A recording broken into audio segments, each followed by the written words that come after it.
The following program may contain coarse language, violence, nudity, mature subject matter, or scenes which may not be suitable for all viewers. Viewer discretion is advised. All Hit Radio.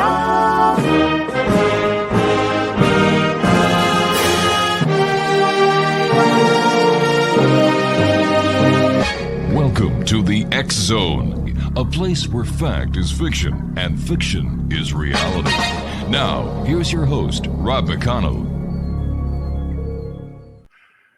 And welcome back, everyone. This is hour number 2 of tonight's special 2-hour show. We have some broadcast network specials, one before us that led us from, that took up from 10 to 11. And then we have another network special that is going to be taking up the regularly 4th hour of tonight's show. But tomorrow night we'll be back to the regular broadcast from 10 p.m. until 2 a.m. Eastern. Our guest this hour, Exo Nation, is Chris Grizzly, and Chris is in Kentucky. And Chris, welcome to the X Zone. Hey, thank you very much, sir. Greatly appreciate it. Nice meeting you, Chris. Tell us a little bit about yourself. Well, I'm from Kentucky. Got my own podcast, got a few of them going. I investigate anything paranormal. I interview paranormal. So been involved in it for many, many years. And I can tell you, things are real. What was it that made you do what you're doing when it comes to the paranormal? Have you yourself had paranormal experiences? Well, I tell you what, when it all started, when I was probably 15 or 16 years old, it was after my grandfather died, and I was down at the lake with my grandmother. And I woke up around probably 1 o'clock a.m. and I looked out on the porch, and I saw somebody smoking. And when they drew a puff on that cigarette, it lit the face up, and it was my grandfather. And it freaked me out. So I couldn't wake up my grandmother. And I saw this for 2 or 3 minutes. And I stayed up all night. I couldn't go to sleep. Now, I can tell you this. Anybody on my mom's side of the family's always came back. So that's how I got started in it. What did you think of? Here you are, a 15-year-old young man. Your grandfather's passed away. You wake up and there he is sitting on your balcony smoking a cigarette. What were your first thoughts? Well, actually, I thought somebody snuck on the porch to take some stuff off. But our porch door has a bunch of bells on it. And when you open the door, there's no way in heck that you can get by that door without making a bunch of ruckus. So That was my first, I thought somebody was actually on the porch trying to steal something. Tell me, Chris, how much paranormal activity is there in Kentucky? Well, I can tell you what, we have a lot of Bigfoot, Sasquatch sightings, Dogman sightings. We just had a recent Goatman sighting probably 2 months ago down in Louisville, Kentucky. What's a Goatman? If you Google Goatman, it's by the Nestle Bridge between Louisville and the other county down there by the creek just outside Jefferson County. And it's half man, half goat. Folklore goes that a lot of people go down to the bridge and commit suicide. A lot of people used to get run over by the train there and just lay there. But one of my investigators I interviewed was at his friend's house. And a guy come down and was like, "Hey, you're not going to believe this." And he was sitting there listening to him. And he was like, "Slow down. What's going on?" He's like, "Goatman." He's like, "What do you mean, Goatman?" And so he was just down here. He said, "Really? Why don't you show me where he was at?" And I'll be darned if he didn't take him down there to that area. And down there in that creek, there were footprints. And he actually casted them.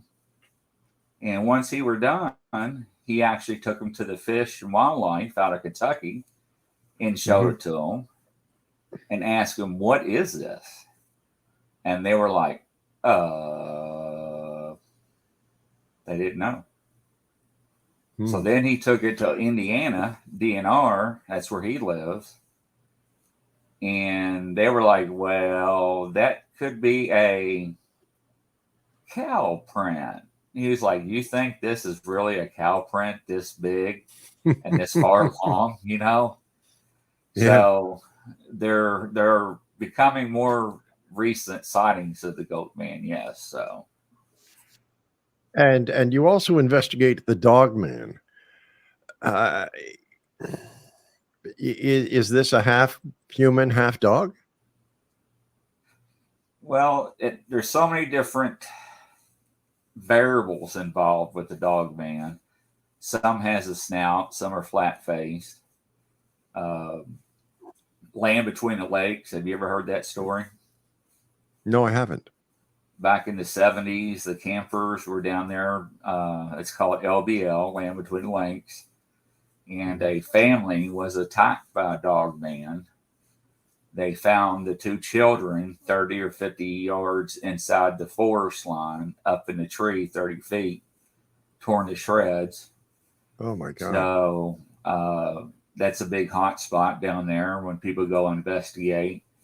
One of the people that I investigated that went down there last year and to try to meet up with some of the old timers to bring that back up, he stopped in at the visitor center and nobody was doing anything. So he just walked up and was like, hey, my name's so-and-so, and I want to talk about that incident back in the early 70s. And the lady's like, what are you talking about? And he's like, Land Between the Lakes, the Dogman incident. And he said her eyes got real big and just walked away. He's like, but man, where are you going? Hello? Yeah. So then he went down to the other end of the counter and saw this gentleman just standing there, not doing anything. And he wanted some more information. And lo and behold, he did the same thing. So they went down there to the campsite, which they moved somewhere else. It's no longer there. They do have eyewitness testimony from the civilians in the area at that time that will back up and does back up that the incident did happen. And it's not the only one that happened in that area, from my understanding. Now, I know you also investigate Bigfoot. Is this the same type of Bigfoot that's reported throughout the other parts of the United States, or is there something special about the Bigfoot in Kentucky? Well, there are different breeds when it comes to Bigfoot. I think there's like 2 to 4 different categories. People think they're warm and fuzzy and they're cute and nice. But people have to understand that these are creatures. They will turn on you. And what I mean by saying that is people will feed them on a regular basis. And let's say they go on a road trip or vacation and they come up to get their food and it's not there. Well, they get quite upset. So they will start tearing up their property, whether it comes to the house or anything laying around the shed and the fences and so forth. They get very upset. And you have some people that trade gifts with them. They trade trinkets, shiny things, little toys, and so forth. And there's a lot of people in Kentucky that are pretty protective of their clans of Sasquatch. And they'll tell you stories of them, but they won't tell you where they live or where they're at, so you won't go down and bother them at all. I respect that because there are a lot of people who would like to get a Sasquatch for their prize instead of respecting the Sasquatch for another animal that shares the existence of this planet with us. And I know that there were several groups, one group in Canada, one group in the United States, that actively petitioned the government to give Bigfoot protection under the law. That's absolutely true. We actually have some laws on the books in the United States and some states, and we also have city ordinances and county ordinances that's on the law, that's on the books as well, protecting them. What about I'm sorry. No, go ahead. I was just going to ask you about this group. I can't remember who they are or what they're called, but about 4 or 5 years ago, they were bound and determined to go out, hunt, and kill a Bigfoot. Oh, I remember who you're talking about. Do you remember that? Yes. Yeah. Yeah. Well, I can tell you this much. They didn't have any luck. And there's a lot of people that go out and try to catch them and see them. And they've been in this for 30, 40 years and haven't even seen one at all. And there's been people that I interview that see them every time they go out, and they show me pictures, and it's incredible. Mm-hmm. It's really incredible. Chris, is there a connection between the people who see the Bigfoot and have these familiar encounters? Is there a common thread between these people? Well, they say Sasquatch or Bigfoot, however you want to call it, mm-hmm. can actually tune in to your feelings and know that if you're good or a bad person, just like animals can. That's right. My consistency from my interviews. But, if they're already mad or pissed off at something before you get in the woods, there's nothing much you can do to change that attitude. Mm-hmm. Or if you get near the babies, the juveniles, they're going to become very protective.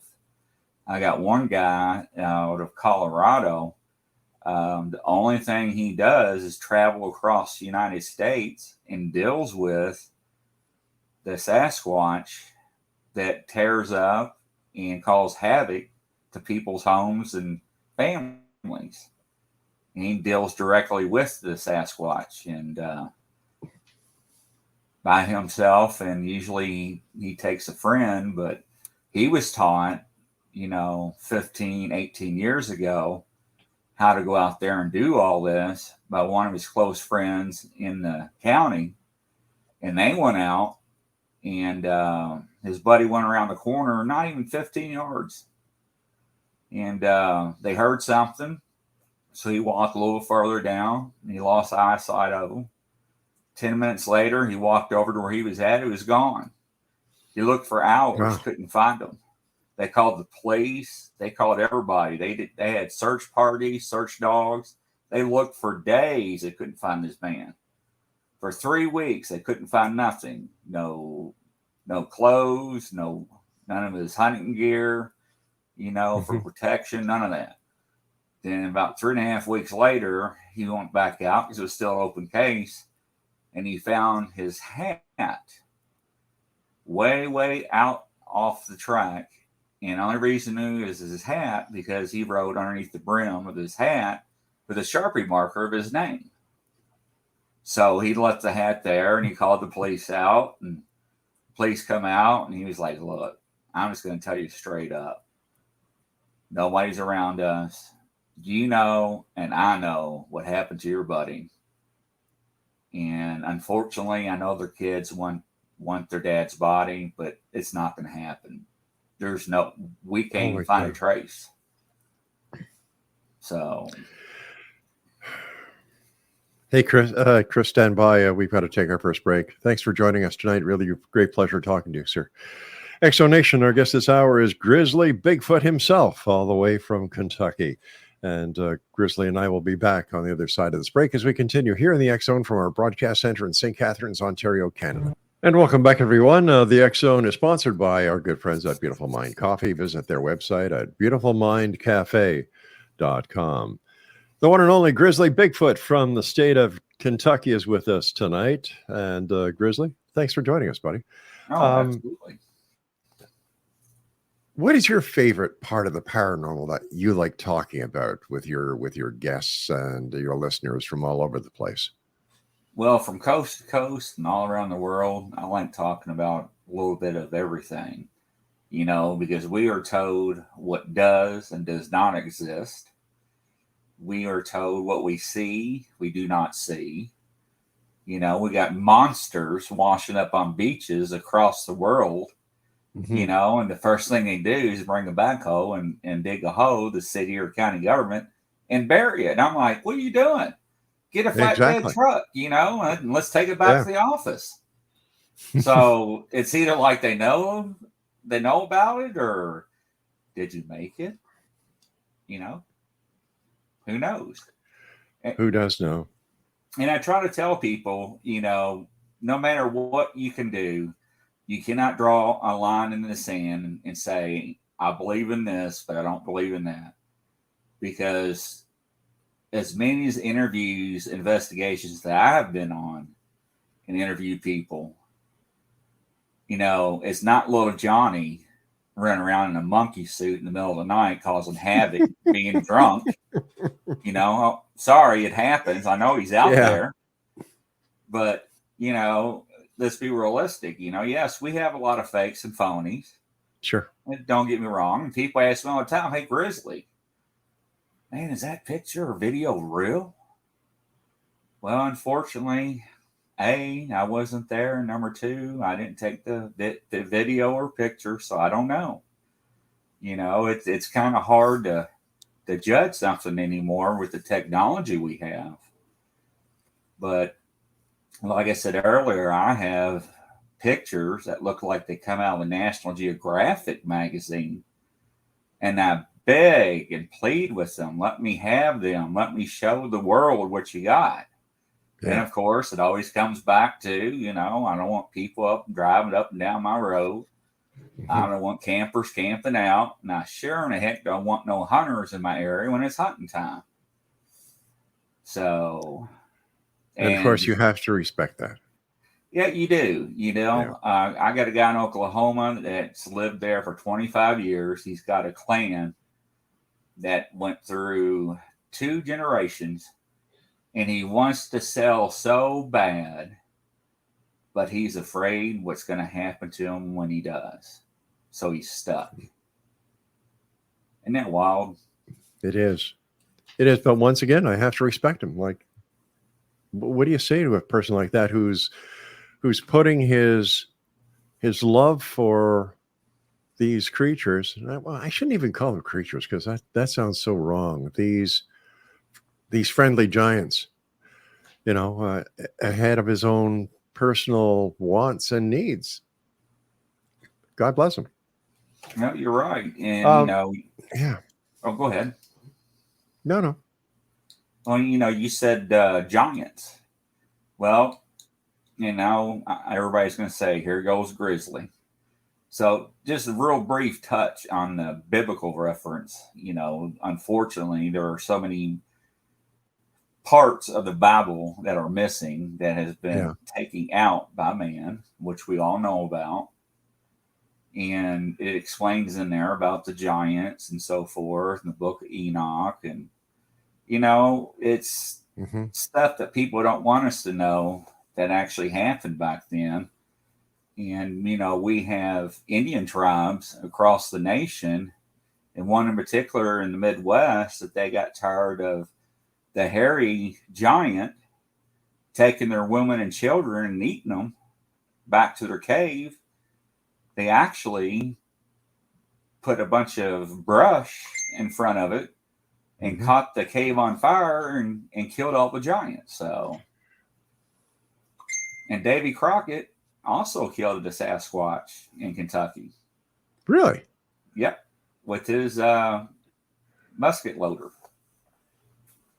Didn't know that. What's the what is the hottest topic right now with your listeners? Bigfoot and Dogman. Bigfoot and Dogman. Yeah, I guess so. Eh? Yep. Do you get a lot of UFO sightings in your area? No, not in my area. We don't, but around the country we do. I had one guy that was abducted probably 24 years ago. And when I was first interviewing him before the show, he was like, yeah, Grizzly. He's like, you know, they took me from my house and I was on this ship. And I'm thinking, oh, Lord, here we go. And he got talking. He's like, you know, then I woke up and I was at home. I looked at my arm and gave me a tattoo. I'm like, what? What do you mean they gave you a tattoo? And he says, I want to show you the before and after picture. I'm like, what are you talking about before and after? He said it bubbled up like a burn for 3 days and healed within 3 days. Then it morphed into a different formation and has symbols embedded into his arms. Now, this first tattoo didn't do this, and it wasn't a cover-up. It wasn't a redo, and it wasn't a laser treatment. That was unexplainable. So he met with the aliens, and they were telling him what's going to happen to the Earth and when they're coming back and where. Supposedly they're coming back to Florida. He wouldn't tell me the date. So he pretty much sold everything he had and moved to Florida. So he's just waiting. A true believer. Absolutely. Yeah. Is there a lot of haunted locations throughout Kentucky? Yeah. We're real famous for the asylum here, Waverly Hills and Louisville. Right, yeah. And what's really weird about it is my mom used to work there. And I used to remember going in there with my dad and getting chewing gum out of the vending machine. So that's pretty weird, seeing what it is now. It is, But we have some older churches and some remote locations, the Appalachian Trail. That's a real hot zone for paranormal activity and Bigfoot and Dogman, allegedly. So, why do you think that, for example, in the Waverly Hills, 95% of all of the paranormal groups that have come on this show over the last years have all gone there?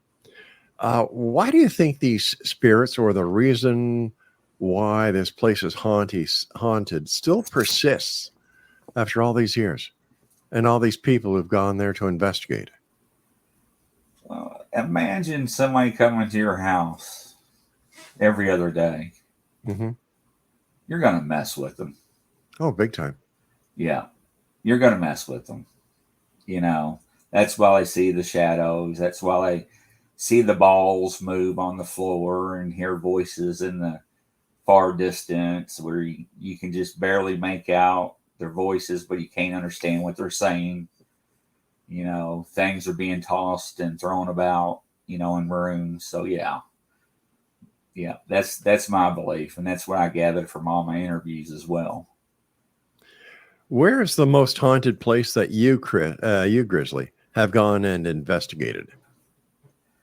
It was an old cemetery in southern Indiana. And I think some of the graves dated back to 1670. And one of the catacomb tombs. And I'll never forget this. I was out there with the flashlight, me and my buddy, and we heard this god-awful noise, like this door was being dragged open. Well, I immediately turned to that tomb that was 50 yards away from us.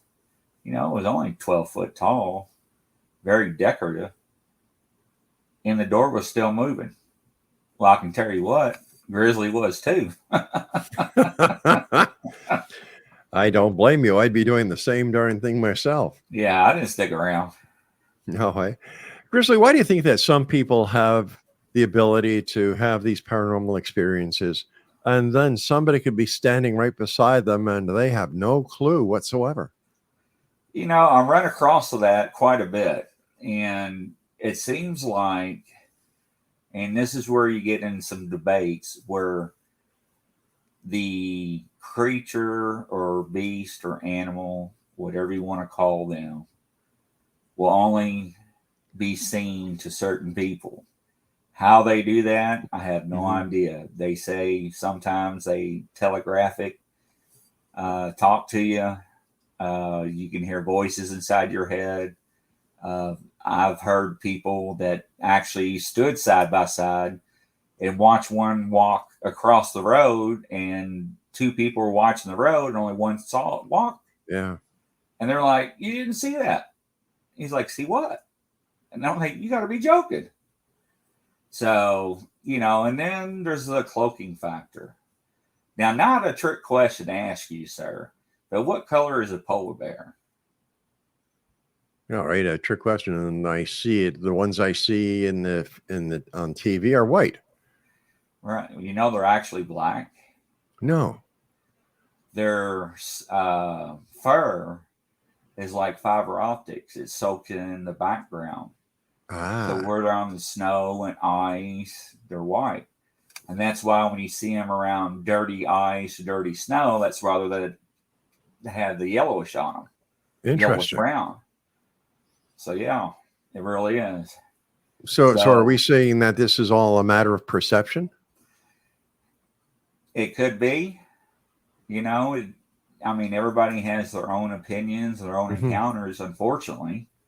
But they're not too far off the path when you go to interview people. They're all in the same categories. So, like I said, you can't draw a line in the sand and say, I don't believe in this and that, because every time you do, you have to move the line. What is your opinion on the thought by some UFO investigators and some Bigfoot investigators that there's a connection between UFOs and Bigfoot? Now, you do have a lot of people that say they either see Bigfoot before or they see them after UFOs or orbs. Now, the people I have interviewed and spoke to over this past year, no one could collaborate putting those two together in the same sentence. Now, they have witnessed seeing them both, but not at the same time. So I'll let your guests pick that apart for themselves. Grizzly Bigfoot, stand by. We've got to take our break, and we'll be back discussing more of the strange, the weird, the bizarre with our guest this hour, the one and only Grizzly Bigfoot. My name is Rob McConnell. This is the X Zone. We'll be back. Don't go away. Welcome back, everyone. Grizzly Bigfoot is our special guest this hour. And Grizzly, is there a website people can go to find out more about you and your show? You can go to anywhere on Facebook and type in Grizzly Bigfoot. And my YouTube channel is Grizzly on the Hunt. And we got a lot of new things coming up this year that a lot of people are going to be very happy about. So, all right. The paranormal seems to be gaining more and more popularity. And in that, I'm putting Bigfoot, I'm putting UFOs, alien abductions, and so on. Why do you think after all this time, the ball is still rolling, collecting more and more viewers, listeners, and readers? Well, a lot of people will tell you we're having more encounters than we ever had before in the past, which is not true. What we are seeing is that today there's a lot more people coming forward and sharing their experiences. And some of them are not recent. Some of these are 10, 15, 20 years old. And I'm taking deathbed confessions from people that actually work for the government, and they tell me, what is the government going to do to me now? I'm dying.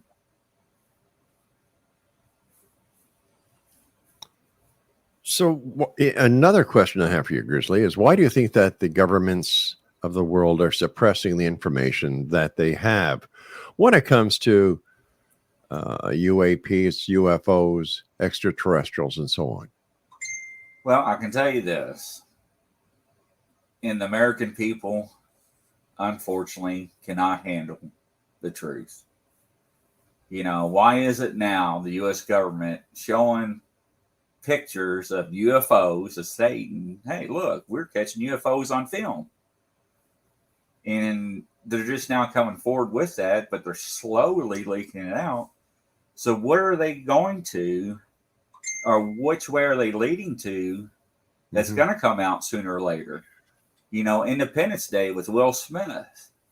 A lot of people don't know that movie was scrubbed 13 times by the government before it was released in the movie theaters. Now, is that not amazing? It is. It is. 13 times. 13 times before it was approved to be released. Why would the government need to release approve a movie to be released? That's a little bit too Well, that I couldn't answer. The same thing with Star Trek and some of the TV shows my dad grew up on. It's awful weird that it became reality. Some of the technology. I mean, you look 115 years ago, we were still in our cart and buggy, horse and buggy, and Right. look at us today. I mean, the first calculator took up a whole business floor in the government building. And now we have so much data available to us in the palm of our hand. And they say the military is 50 years advanced from us. Now, don't forget, in 54, Eisenhower signed a treaty with the aliens, allegedly. The granddaughter came forward and admitted, and the guards inside and outside, before they died, they came forward and said it did happen. So what was the treaty about? We can speculate. Are we talking about MJ-12 here? Could be. Okay. So, what was signed for in exchange for maybe technology? What do we give up to the aliens? Good we had question. to trade something. Yeah, that's a good question. But what did we have that they want? Water, gold, electricity, human land. beings. Yeah, human beings. Now, I had a guest on a couple of years ago who was telling me about how the aliens made human slurry to eat. That was rather a strange hour, let me tell you. Yes, absolutely, that is. And I have talked to quite a few that states that they have witnessed that technology on board on the ships, and they have PTSD to this day. They have horrible nightmares of it, and they can't get it out of their head, and they freak out every time that something flies over their head. So, I mean, not all these people are making up stuff, I mean, you got to imagine some of them are actually telling the truth. That's the scary part. Where this? I'm trying to remember. There's a place in Los Angeles where beneath it, the Getty, beneath the Getty in Los Angeles, there's according to one of my guests, an ET landing, not landing, but like a lounge where they all congregate. And they're saying that a lot of the people who go missing in Los Angeles, the homeless people, are actually being ingested by these ETs. Yes, I've heard about that. Yeah. And I actually interviewed quite a few people on that. And one of the things that kept occurring in my interviews with people is that when he signed that treaty, allegedly, which we don't know for sure, but exchange for technology, we would let the aliens abduct women so they can impregnate them and come back before term due and withdraw the baby from them and return them to their natural state. And they go to the doctors, and the doctors does not have any idea how this happened. Yeah. I actually consulted a real true psychic 2 weeks ago, and I interviewed her. And there's a lot of people that are going missing in Alaskan Triangle, over 60,000. That's not counting the national parks, Yellowstone, Yosemite. That's not counting even the Appalachian Trail. So I asked her a question, what's going on with the Appalachian Trail? Is it supernatural? What's going on? And how I know she's for real is she drew my old house that I used to live in. She drew how to get in my house, where the stairs were, both sets, where my dining room was. Then she told me where I live now and drew the same thing, even where I slept with my headboard.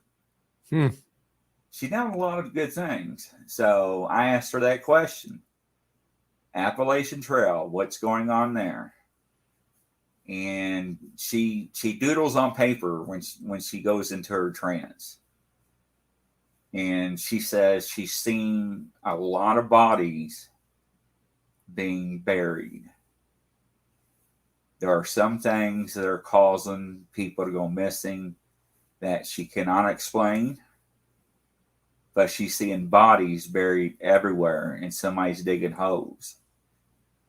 Well, that tells me part of the story about serial killers are actually out there on the loose. Chris, stand by. We've got to take our final break. Wow.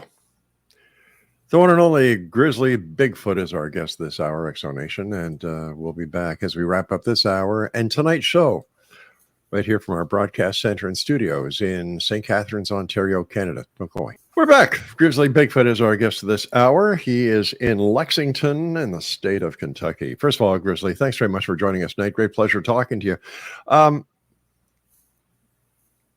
Conspiracy theories. Do you and your listeners cover those? Yeah, we do talk about them. There's so many out there. I mean, where do you want to start off at? All right.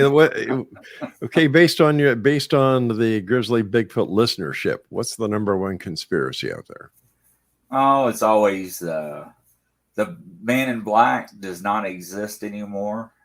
They come to you dressed normal, so beware of that.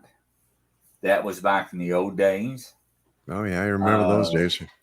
Yes, I actually had a friend that's a little bit older than me that got actually paid a visit by a person in black. That was very interesting for him. He was threatened, and he will speak of it off the record, but not on the record. Mm-hmm. There are other people that have live shows and have had encounters and has proof, and they'll be in the middle of a live show or something like you are. And next thing you know, the computer will get shut down and the internet gets shut off. And it doesn't make any sense. You know, I mean, is it coincidence? Who knows? What about Area 51? Yeah, that's old news there. Yeah. They moved somewhere else. Yeah. Skinwalker Ranch? Now that's very interesting. Yeah. That's very interesting. I mean, they're still having paranormal activity to this day that they cannot explain. And, you know, they say there is an underground establishment, but they cannot get to it because it's filled with water. Now you're out in the middle of this desert and it's filled with water, and there's a sign that says, and it shows a picture of a fish, this is a protected species. You may not enter this area. Really? One fish? Come on. I mean, who's really going to buy that junk? Nobody I know. How about you? No. But I tell you, a lot of people do. Really? You know, I mean, it's sad. It really is. And, you know, the government has a censorship on a lot of things we can hear and do not hear, unfortunately. So I don't put any faith in that anymore. But that's why people like you have a show, Grizzly, because people want to know what is really happening out there. You know, so keep up the great work, my friend. Oh, I appreciate that. And we will definitely keep the truth alive. Absolutely. Grizzly, we've come to the point where I've got a couple of minutes left to share with you. Again, thanks very much for coming on tonight. Great pleasure meeting you. What are your final thoughts, your words of wisdom for the X-Zone Nation tonight? From coast to coast, all around the world, keep an open mind. Never draw that line in the sand. Be open-minded and believe, because the truth is out there. Grizzly Bigfoot, take care of yourself, my friend. And I look forward to the next time you and I chat, either on this side Absolutely. or that side. Take care. Keep us, if anything interesting comes up, I'll let you know. And if you see something that's weird, strange, bizarre, more than we've talked about tonight, let me know. Take care, Grizzly. All right. Thank you all. All right. Bye-bye, bud. Wow, what a guy. Exonation, that was Grizzly Bigfoot. Well, that's it for tonight, Exonation. I'll be back tomorrow night at 10 o'clock as once again we cross the time-space continuum to this place that I call the X-Zone. It's a place where people dare to believe and dare to be heard. It's a place where fact is fiction and fiction is reality. And we come to you Monday through Friday from 10 p.m. Eastern until 2 a.m. Eastern, right here on the iHeartRadio Network, Talkstar Radio Network, Mutual Broadcast Network, X-Zone Broadcast Network, and of course, Channel 54, the X-Zone TV channel on Simul TV. So until tomorrow night, thank you to my studio producer, Craig West, programming director, Mac Alexander, and my wife, the lovely Laura Rogers, who is my senior executive producer. Get the coffee ready, honey, and make sure it is Beautiful Mind coffee. I'm on my way home. So until tomorrow night, Exonation, always keep your eyes to the sky and your heart to the light. Good night, everyone.